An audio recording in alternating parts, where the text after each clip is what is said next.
nets me about 60,000 yen a month. And that kidney I just sold was 1.2 mil. My right eye was 300,000.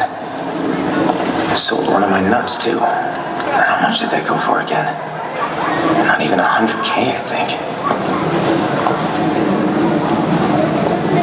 So as of today, I owe over 38 million yen. What, Pochita? You ready to kill something? Well, that makes two of us. I understand what he meant now. I found one or two things I'm serious about. The goal to give my life purpose is melons.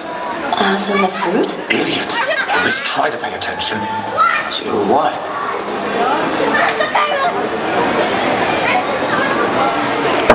These guys had plenty going for them already. Why is it they wanted even more?